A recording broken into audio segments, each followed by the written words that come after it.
आज के इस विश्लेषण में हम एक ऐसे विरोधाभास या पैराडॉक्स को समझेंगे जो सच में हैरान कर देने वाला है।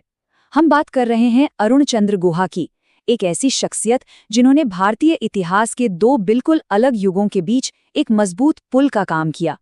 एक तरफ उनका शुरुआती जीवन जहां क्रांति और हथियारों से भरा था, वहीं उनका बाद का जीवन एक नए आज़ाद देश के निर्माण में बीता।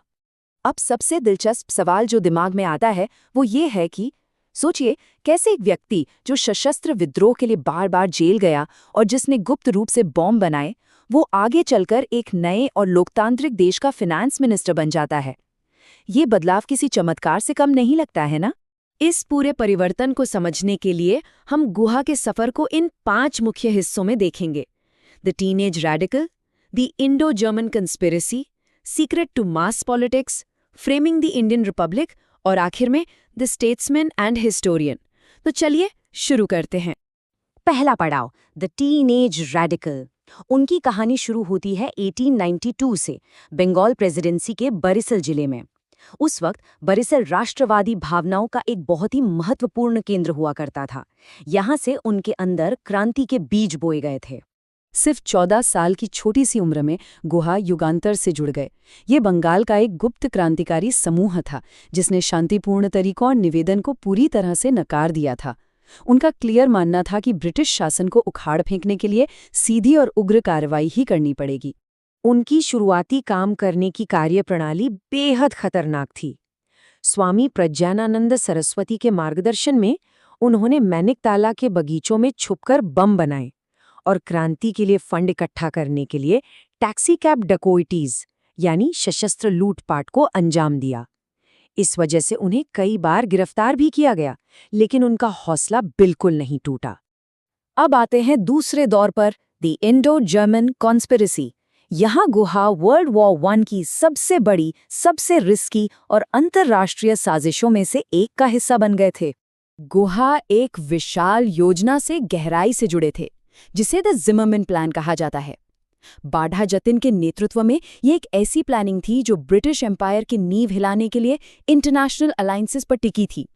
इसका मेन मकसद था जर्मन सरकार के सपोर्ट से पूरे देश में एक सशस्त्र विद्रोह शुरू करना।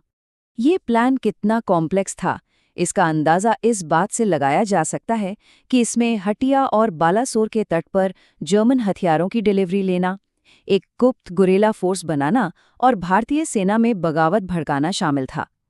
लेकिन दुर्भाग्य से कुछ गद्दारों और इंटरनेशनल लीक्स की वजह से ये एम्बिशियस प्लान फेल हो गया। तीसरा चरण, सीक्रेट टू मास पॉलिटिक्स। इन नाकामियों और लंबे समय तक जेल की कड़ी सजा काटने के बाद गुहा के विचारों में एक बहुत बड़ा बदलाव आया, जिसके बाद उनके आंदोलन की दिशा ही बदल गई। जेल में उन्हें एक ऐसी रियलाइजेशन हुई जिसे उन्होंने खुद शब्दों में बयान किया। उन्हें समझ आ गया था कि गुप्त संस्थाएं एक चिंगारी तो भड़का सकती हैं, लेकिन असल जीत तभी मिल सकती है जब इसमें आम जनता शामिल हो। कुछ मुट्ठी भर लोग पूरी लड़ाई को अकेले नहीं जीत सकते। यहाँ हम उनकी रणनीतियों में एक कमाल का पिवट देखते हैं। उन्होंने फिजिकल विरोध से अपना ध्यान इंटेलेक्चुअल यानी बौद्धिक विरोध की तरफ मोड़ लिया। उन्होंने सरस्वती लाइब्रेरी चलानी शुरू की और देश की सोती हुई चेतना को जगाने के लिए स्वाधीनता नाम का एक रेडिकल साप्ताहिक पत्र छापना शुरू किया, जिसे आगे चलकर सरकार ने बैन कर दिया था। ये सफर एक बेहतरीन संतुलन दिखाता है। वो बहुत ही स्मूथली मेन स्ट्रीम पॉलिटिक्स में आ गए थे। 1920 में नॉन कोऑपरेशन मूवमेंट से जुड़े, फिर 1923 में ऑल इंडिया कांग्रेस कमेटी का हिस्सा बन गए। लेकिन मजे की बात यह है कि कांग्रेस में होने के बावजूद उन्होंने अपने गुप्त नेटवर्क का इस्तेमाल बंद नहीं किया। यहाँ तक कि 1941 में नेताजी सुभाष चंद्र बोस को उनकी नज़रबंदी से निकालने में भी इन्हीं का नेटवर्क काम आया था।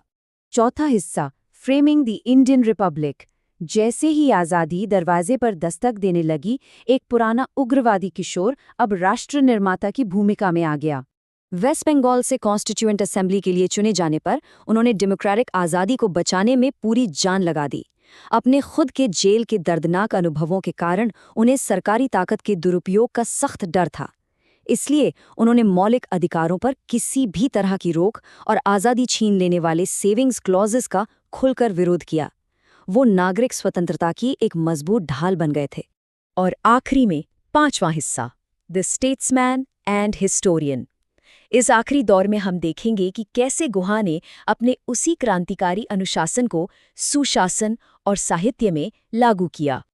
ये वाकई में लाजवाब है कि जो व्यक्ति कभी गुप्त संस्थाओं के लिए फंड इकट्ठा करता था, वो अब नए भारत का खजाना संभाल रहा था।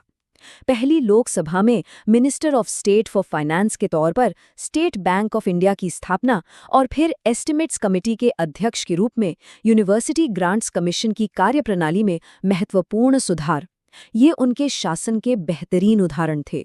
लेकिन उन्हें हमेशा ये लगता था कि आधिकारिक इतिहास में क्रांतिकारी संस्थाओं के योगदान को भुला दिया गया है, इसलिए उन्होंने अपने जीवन के आखिरी साल इतिहास लिखने में लगा दिए। उनका मकसद सिर्फ एक था, बंगाल के क्रांतिकारियों और उनके अंडरग्राउंड साथियों के बलिदान आने वाली पीढ़ियों के लिए हमेशा के लिए दर्ज हो जाएं। इन मुख्य किताबों के माध्यम से उन्होंने सभी को ये दिखा दिया कि बंगाल का उग्रवादी आंदोलन कोई अचानक आया गुस्से का उबाल नहीं था, बल्कि ये एक बहुत ही डीपली थॉट आउट कल्चरल क्रांति थी जो आध्यात्मिक दर्शन और आत्मबलिदान के सिद्धांतों से प्रभावित थी। 1983 में जब 90 साल की उम्र में उनका निधन हुआ, तो अरुण चंद्र गुहा एक ऐसी जिंदगी जी चुके थे जिसने भारत की आज़ादी के पूरे संघर्ष को करीब से देखा भी और उसे आकार भी दिया। एक सदी के बदलाव की सच्ची झलक उनके जीवन में देखी जा सकती है।